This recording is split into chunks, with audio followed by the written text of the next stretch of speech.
Hello and welcome back to the second East Super Series of the year. We had an incredibly exciting Saturday. We've got 3 games on the docket today. 2 of them are going to be rubber matches after the splits went 1-1 on day one.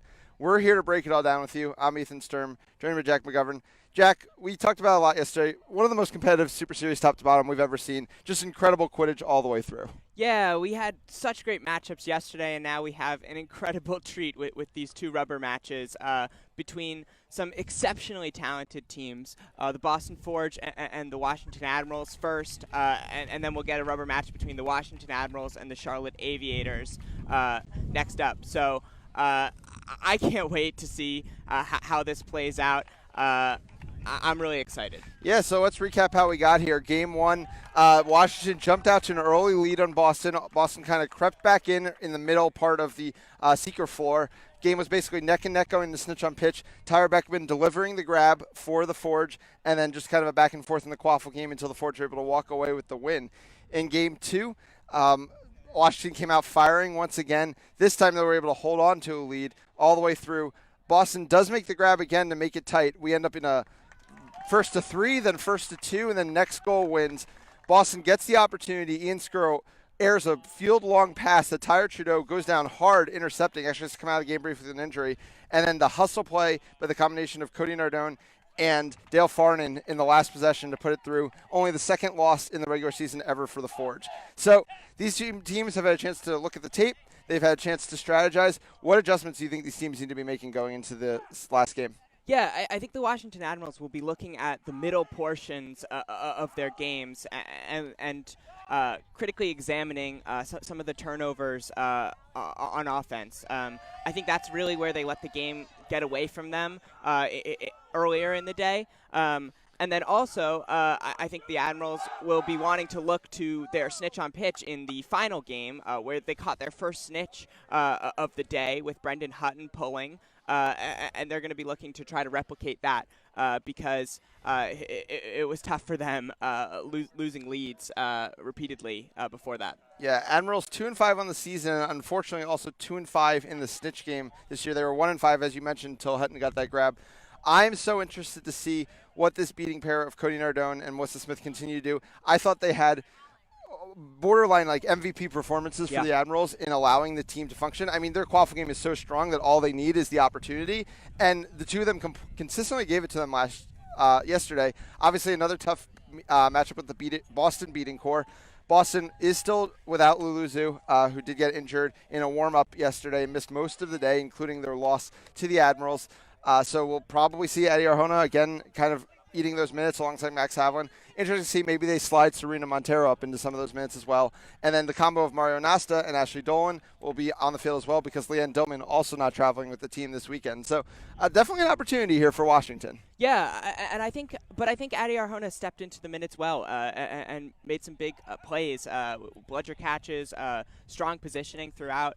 But you're absolutely right that Cody Nardone and Melissa Smith, when they've been able to get bludger control, they've been able to keep it. They've been able to make clear paths for their offense. They've been able to cause problems for Boston defensively in the half court. It's been exciting to watch. Yeah, sorry, I'm just signaling because we need a second for Nick Jablonski to get back into the booth. Nick, you need to throw it to the field. Sorry about that. Some technical difficulties, but we very much appreciate all the work Dick Jablonski is doing. We would not have this quality stream without it by any means. I'm going to say the starting lineups as it gets passed to the field. Starters for Boston, Ian Skura back in the beating role. He'll just be running rooms up along with Ashley Dolan. Then Ryan Fenning, Teddy Costa, and Grace Dastu. The Chasers, Jake Archibald the keeper. Against Katrina Hicks, Bernie Burgess, Julia Bear, Tyler Trudeau, Dale Farnan, and running for the ball, John Sheridan. But the quaffle is going to end up in the hands of nobody so far. No, it is going to be Jake Archibald. Bludger's still going back and forth. Burgess has Dolan tied up, but she's going to get help from Skura, who was hoping to sub out. Instead, is actually going to have to make one beat. No, he didn't have to make one beat. I'm sure Ian's very happy about that. So it is going to be everything to Boston here on the opening possession.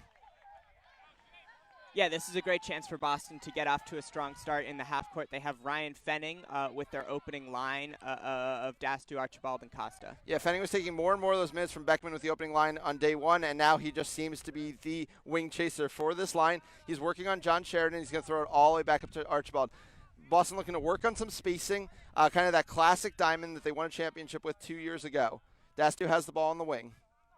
Nasta and Dolan behind the play, holding bludger control. It goes to Archibald. Hicks is going to step out deep with the only bludger, which is going to create a lot of space for Costa. But a big hit by Farnan pops it free. Trudeau comes up with the ball. He does step out of his keeper zone, so Costa's just going to slow down any chance of a break. And we get the first beater subs. That pair we're talking about, Nardone and Smith. They've been so deadly with bludger control, but they won't have it off the start here. And it is never easy to get bludger control off of Mario Nasta. No, not at all. Costa had that pass open to Ryan Fenning. He just couldn't get the ball out. Farnan was all over him. Yeah, Nasta blows up the play here. Ball bounces around. It gets to Sheridan. Washington loves to attack a pressing team against them. It's kind of one of their specialties. Oh, an unfortunate pass there hits off the back of Fenning. He's going to get it. He's got room to run. No, Melissa Smith is falling back into the defense. Fenning trying to go by Farnan. Sheridan's manning Ted Icostu, made a run to the far side. Dastu is looking for a pass on the opposite wing, but it's just going to be a reset to Archibald up top. Bludger control still with Boston. No rush here by Jake Archibald to run the offense. Costa has space on the wing. They're not really manning Costa tight. Bears actually favoring Dastu's side of the field. We get some swinging of the offense here. Archibald has it on the wing. The whole defense shifts with him. Costa still unmarked. It's a zone defense here, actually, a look from the Admirals. Costa now has it on the wing. He's going to bring it back into the middle where that zone kind of wants to eat. It goes out to Dastu again, but she's going to bring it in the middle now. She's trying to drive through the whole zone, flings one all the way back to Archibald. But suddenly it's bludger control. No, it's not bludger control. A confusion in the bludger game. Fenning has the ball working on originally Farnan, and then Sheridan. A rip across to Dastu. She controls herself. She misses. Costa gets the ball. Gets absolutely eaten up by Tyra Trudeau. Pile up around the ball. Nardone will clean it up. Boston does retain bludger. Oh, wait. Costa got the ball out of the pile. Costa has scored our opening goal of the game. 10-0 Boston. Oh, what a play by Teddy Costa, just staying with it, keeping his nose for goal, and locating the hoop. Yeah, I'm a lot of confusion there on Washington. I'm not sure they know what happened, but that's a pure effort play from Costa. I think Melissa Smith was called beat, didn't realize for a few seconds, and so they were temporarily caught out. Yeah, and that was kind of very similar to the hustle play that won Washington the game in Game 2 of this series. Yeah, we've seen the Washington chaser defense can stay tough if the beaters are out of the play. Nardone continues not to really have an answer for Nasta. Dolan is back in the defense.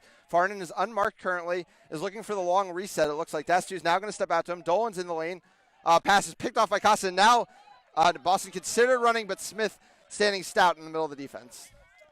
Yeah, Smith is the one preventing the Boston Forge from really running here, which is what's most dangerous for Washington. Right, and I mean, here's what Washington knows. They know that Boston loves to get out in transition. They scored a lot of points that way yesterday, but they struggled more in the half court. So even if they don't get the offensive success, if they can just force Boston to a half court set, they're making them work a little harder for it. Yeah, and Washington is going to trust their chaser defense as Trudeau steps and Bear intercepts the quaffle. Yeah, a good find there of Costa. A classic floater for him, but just rims off the top hoop. More effort plays there by Fenning, but this time Smith is able to break it up. Bear looks frustrated behind the hoops, but did get the defensive stop, and we get our first beater substitution from Washington. It's going to be an early one here. Burgess and Hicks looking to have more success against Nasta than the original pair did. Yeah, Boston has not lost bludger control for 1 second in this game so far. Yep, 10-0 is the score here. Communication from Costa up here on the top. A marked defense from Boston, basically what we've seen from them all year. Bear has the ball on the wing. It's going to be Dastu stepping across, which is going to open up Sheridan. Sheridan's now working on Archibald.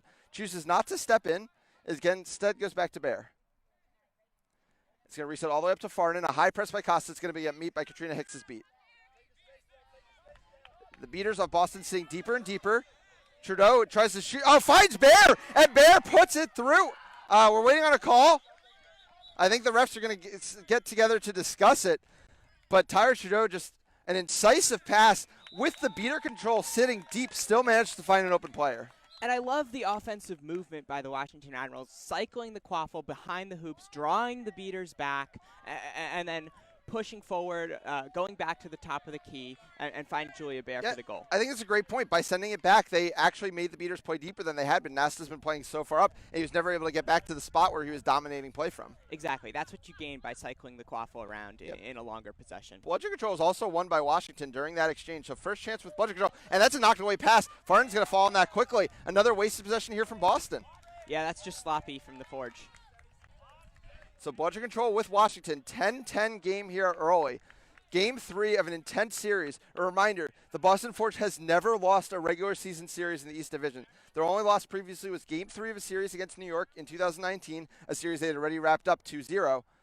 This would be the first one if Washington could secure a second victory here. Baer has the ball on the wing. Nobody's stepping out to her, so she's going to take her space. Now Archibald does, and she goes right by him, right by a second defender, but Archibald recovers and makes the stop. Oh, what a matchup from the two Team USA standouts. Yep. Archibald runs all the way up, but eventually just get beat up, and we're waiting on a call. AR Crystal Comp has the call. Ricky Nelson, our head ref, is going to listen to what he's got to say.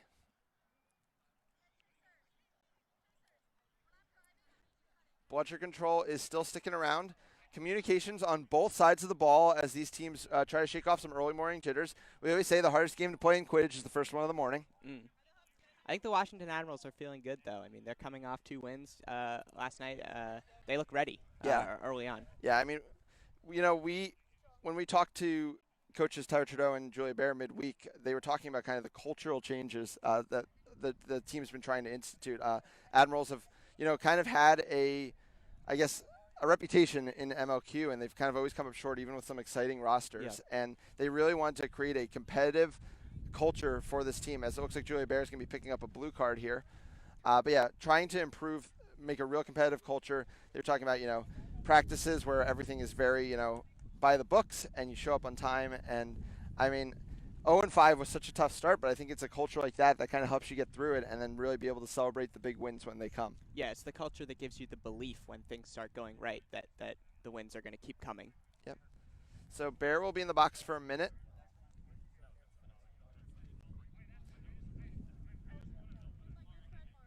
Oh, Mario Ness is going to be joining the box. So 2 fouls on the play. Boston is awarded the quaffle when all is said and done. Fenning out and Beckman in now with that first line. See what Washington can do up a beater. Obviously the bigger advantage than being down a chaser. Dolan makes a beat on Burgess, but that's going to give Hicks free range in the zone. She's going to be chasing the quaffle around, but Boston's very patient with it. Oh, that's going to be a Bludger turnover. Obviously, to no player because there's not a second beater there. That is very costly from the Washington Admirals. Now Ashley Dolan can just sit in her own zone with both Bludgers and kill the Bludger penalty. Yep. Burgess is going to have to try to get around Dolan again. Meanwhile, Boston's just taking their time, trying to get around Hicks and the defense. A floater from Teddy to no one in particular. Trudeau does enough to deflect it to his teammate Farnan. Now it's just the one beater back. They'll finally have a chance to actually make things a little bit more difficult for Dolan here. Dolan's being forced into his tough spot. Both players are out of the box now. So it is going to be Bludger Control to Boston. A big tackle there by Beckman, but the ball gets to Sheridan, and Sheridan finishes 20-10 Washington. And did you see how Katrina Hicks was just camped out in the keeper zone right by the small hoop, occupying all the attention of Ashley Dolan? She couldn't throw even though Tyler Trudeau was feet away. Yeah. And Trudeau found Sheridan for the goal. Hicks put her in a possible position as she was trying to both defend Bludger Control and the goal. In the end, she does neither and subs out with a 20-10 lead for Washington and Bludger Control from Washington. Big shift here from Burgess and Hicks. We talked a lot about the first line, but the second line showing up big here. Yeah, for sure. Havlin and Arjona now the beating pair for Boston. Still the first line in for the quaffle players. Costa looks to Beckman. Beckman gets in the lane, finishes the two-hand shot. We are all knotted up at 20, just past the 8-minute mark. That's a great finish from Tyler Beckman. Just to stay patient, find his space, move his feet, and find the middle hoop. So we get basically full line subs here from Washington. The first line beaters come back in, along with Justin Cole at keeper, Rachel Heald, Brian Mulcahy, and David Littleton. And we also see a half line sub from Boston. Harry Greenhouse has now entered the game as well. Iffy pass there from Heald. Heald's been a little bit off target with her passes throughout the weekend, but no damage done there, except for the fact that Max Havlin is pressing high. Misses the beat on Cole, though, and the pass goes back to Heald, but Archibald has the answer. Havlin is now deep in the opposing zone, which is going to be a fast break for Archibald. This is where he wants to be. He finds a trailing Harry Greenhouse. Just like that, Boston's on a 20-0 run. Archibald will sub out with the lead, 30-20. And that's more like it from the Boston Forge. Archibald running with Greenhouse behind Havlin. Love to see it from the Boston franchise. Yeah, and that's the kind of play that, while Nasta's going to give you obviously very solid minutes, keep Bloodshed control, dominate beaters in one-on-one matchups, that's the kind of play you're only going to get from Max Havlin, absolutely dominating the fast break. Yeah, he's just so offensive-minded. He has just this nose for knowing the situations and creating opportunities for his offense. Heald had the ball briefly. It's another press opportunity here for Havlin. Everything's a press opportunity for Havlin. He doesn't end up beating Cole out of the play, so Cole's going to be able to get the reset from Heald. Just trying to buy time as Melissa Smith comes back in after being tap beat out by Havlin. Littleton now has on the far side, Bertram is subbed in. A beat on Nardurden. It's going to allow another press step, but Havlin misses the beat. Arjona makes the beat late, but the pass comes over to Cole. Cole cannot finish. Mulcahy will be first to the ball. Marked tight by Greenhouse. It was a brief back contact. He's going to go back to pitch, but now Havlin has another beat. Finn Margargan recovers the quaffle. Havlin's not going to miss beats on two quaffle players in one possession.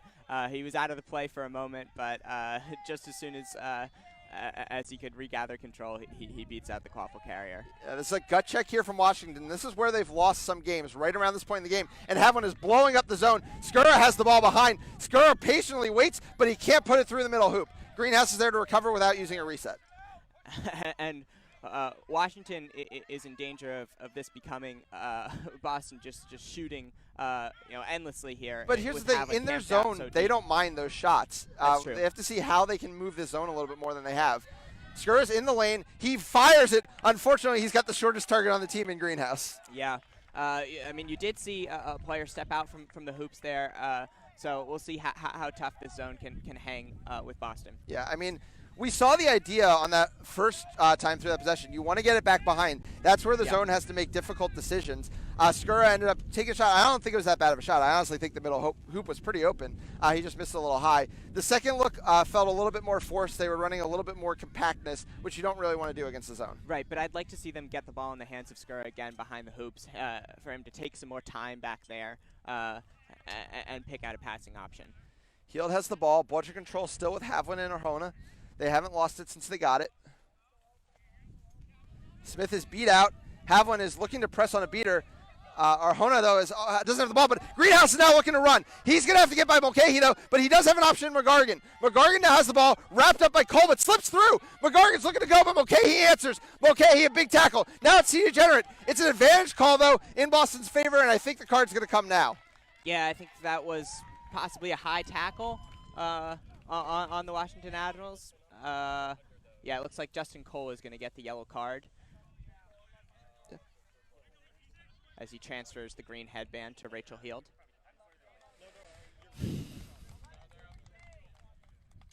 So the ball's going to go back to, I believe, McGargan, who is the fouled player.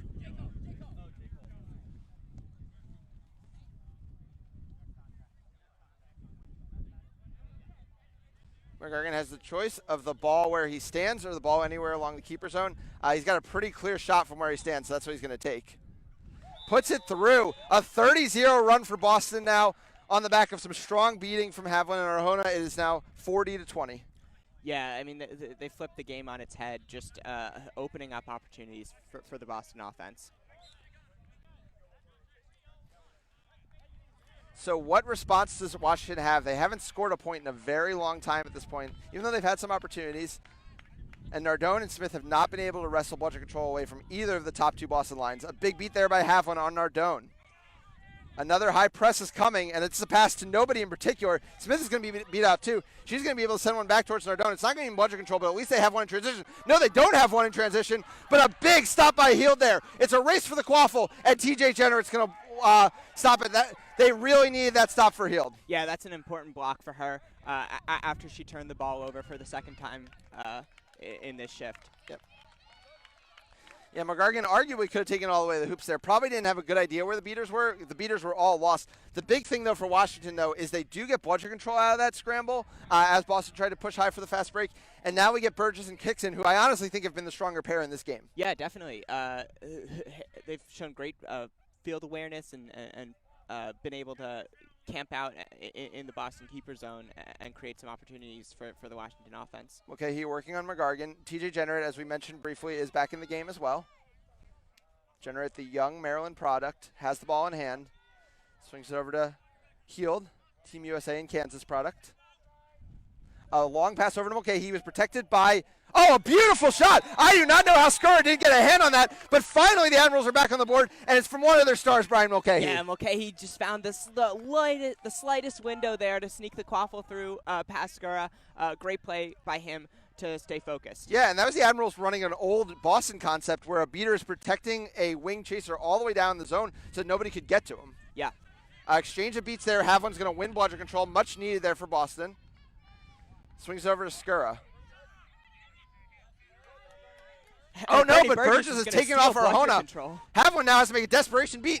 But Skura makes an important mid-range shot. No, they're calling it not good. Greenhouse has the ball. There are no beaters, so it's going to be a press here from Burgess. Reset's going to need to be used from Boston. It's a smart reset from Harry Greenhouse to Ian Skura. And now they'll get their chasers back into the play as Serena Montero comes in to play with Max Haviland. That's what we talked about. Maybe we'd see more of that. I don't know how much of Kieran Collier we're going to see. I think it's going to be a lot of Haviland and Nasta, but not surprising to see Montero take a shift here. Greenhouse bringing it down behind his beaters, swings it back to Skura. Cole steps out on him. He's going to go back to Greenhouse. Greenhouse is attacking the zone from the side. Generates needs to step into the lane here. A floater over to Bertram. It's loose. A loose ball, and Mulcahy, as he tends to, falls on it again. Yeah, what a great defensive play from Brian Mulcahy, knowing where Ian Skura wanted to go with that quaffle and putting, along with TJ Generate, Morgan Bertram in a difficult position to make the catch. Yeah, don't get me wrong. Generate made the initial play, but it's just Mulcahy's ability to just be everywhere on the field on the defensive end. Always getting those 50-50 balls.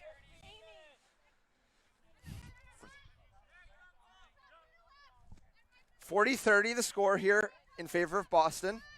A close one, though. We've seen this play a few times from Admirals. It's the throw across. It's not going to work out this time, though, as Bernie Burgess does get beat by Montero.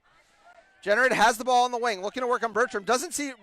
No, I thought he didn't see Montero coming, but what he saw was a shot, and he rips it, and we are all tied up at 40. And I love it from TJ Generate. That's what we saw in the New York Titans series. The Washington Admirals finding him on the wing, and Generate just going right at the hoops and scoring from short to mid-range. It's been so fun to watch. You know, I played against Tyler Trudeau for a long time, and it was always off-putting that he was a lefty. You have to change your whole defensive mindset. Generate brings that exact same skill, and it allows him to make a move that you're not expecting to from that area. Right. Greenhouse loses the ball, and Sheridan's going to fall on it. Another wasted offensive possession for Boston. Yeah, that's another sloppy mistake by Boston, an unforced error. And there's no bludgers?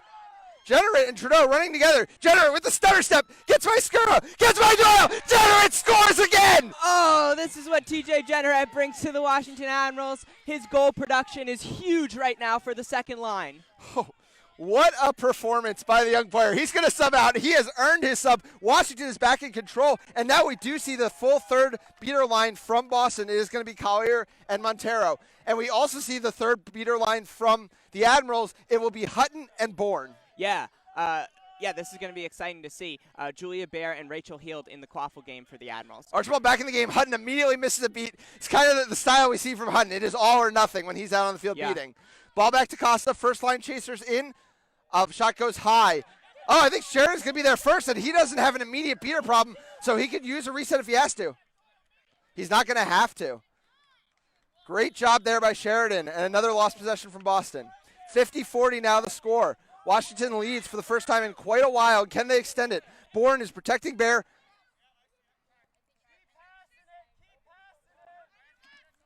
No, Collier with the big catch. Throws one in the direction of Trudeau. But no, now Hutton comes out with the ball. So Hutton's now going to try to protect bludger control. And the Admirals wisely take a reset here. Yep, and Collier's just going to throw back. Hutton's going to try to make an athletic play to get bludger control, but Montero shuts him down. No, she's off broom, but it's not going to matter ultimately because Bourne is not in the play yet. I believe Washington did use a reset in all that time. Trudeau waited as long as he could to cross half because he does not have – no, he does have beater support. Oh, because Montero threw back after she came off broom. That's going to be a bludger turnover. Yep. Big there. Oh, no, but it's given away right away as Costa dodges a tap beat from Bourne.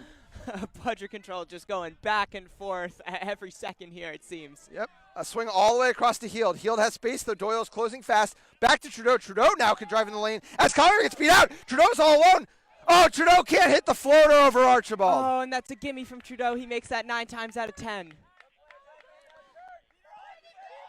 Hutton knows that Collier's coming, or at least his bench does. Oh, a beautiful play by Collier. What a catch by Kieran Collier. This has been a really strong shift from him. Yeah, I mean, Collier, don't get me wrong, is a great beater. Just doesn't get the minutes all the time at Boston, but he is not a significant step down from what they have playing most of the time. Stutter step from Costa, looking to do his best Sheridan impression, but ends up just slamming it off the middle hoop. Yeah, the shot has not been falling for Costa. That's the, you know, there's been a couple that he's missed now. We are just short of 19 minutes here, and Washington has the 10-point lead. But a couple important things to note here. Boston has bludger control, and they have the much better snitch reputation so far in the season. I believe in 7 games they are 5-1-1, and Washington is 2-5. A nice drive here from Sheridan, but he gets shut down by the body of Archibald. Really disappointed by that from Archibald. Yeah, they tried to do that same play in the wing with Colin Bourne out there, but Archibald was actually past him. And that's what we see from Archibald all weekend. Just such big plays around there. It's good to see from Archibald here as well. Some subs. He's going to be the beater line we've seen the most in such a pitch. Nasta and Dolan have dominated most of the season here. 1930, Allison Ricky. 30 seconds! 30 seconds! That's some speed on the way to the Nasta's going to have to reset back. They might use the remaining 20 seconds or so to make this last possession. If they score, we'll be tied. 1950! 9! 8! 7! No rush here 6! from Boston. I think they're going to 5! 4! 3! 2!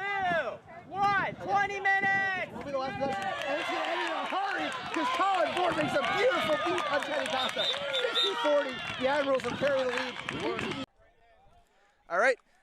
Sorry about that, but the good news is that you missed nothing. We just extended the 20-minute break a couple minutes, so you're going to get every moment of this action because we didn't want you to miss a second of it. It is 50-40 Washington at the 20-minute mark. Again, what's on the line? Boston has never lost a series in the regular season. Washington already beat them once yesterday. Could do it again today. They have the 10-point lead. What they don't have is the snitch on pitch advantage. Obviously, a great stable of seekers on the Boston side. And a little bit more of a struggle, plus the strong play of Nasta and Dolan. Hutton is going to get the start. He did have the catch yesterday for Washington. Yeah, as Nasta and Dolan set up the bubble around the snitch, Colin Bourne is going to beat out Harry Greenhouse here. But the Boston Forge are comfortable having this on the shoulders of Harry Greenhouse and Tyler Beckman in the seeker game. Yeah, and Nasta immediately wins the first exchange, which is going to give Greenhouse time to work. What will the offense try to do? Heald's going to bring it all the way down. She's working on Dastu. Going to go around Dastu. She's got plenty of options.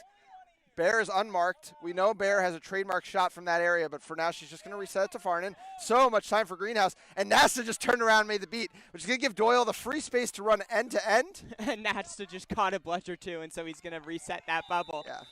Nasta is ultimately dominating this game right now as Costa puts one in easily on the fast break. We are not up at 50. Game is to 110. It's going to take a big play here from the beating game of Admirals to turn this around, and Gregorian is now making his first appearance in the game, and he makes a big beat on Nasta for bludger control right off the bat. Oh, what an entrance from Zach Gregorian. Trudeau puts a spin move on Costa, but Costa stays wrapped to him. For the first time now, it is Washington advantage around the snitch. Doyle goes diving for one, but Trudeau's going to drive, finds Farnan. Farnan hit the game winner yesterday, and this time she's going to put one in. Score is now 60-50 Washington. And now Brendan Hutton has his chance with Barnard. A catch could be pretty decisive here for Washington. He's getting a lot of time. He shoots. He's got it. He has the sock. Brendan Hutton, what an entrance. All it took was one spacing created by his beaters. And Hutton, who has played so many positions for this program, from keeper to chaser, beating this year and now seeking. There's going to be discussion. There was some short movement. It's a question of whether the short movement happened first. The catch is good. The Admirals are 2 goals away from knocking down the Boston Forge. Oh, and you can see what it means to them. You can see what it means to their fans. They're going to focus now and try to put this game away and take the first ever series victory over the Boston Forge. You can't say anything negative about what Nasta and Dolan were doing around that snitch, but Hutton took his one opportunity and made it count in the biggest way. 95-50 in favor of Washington. The game is to 110.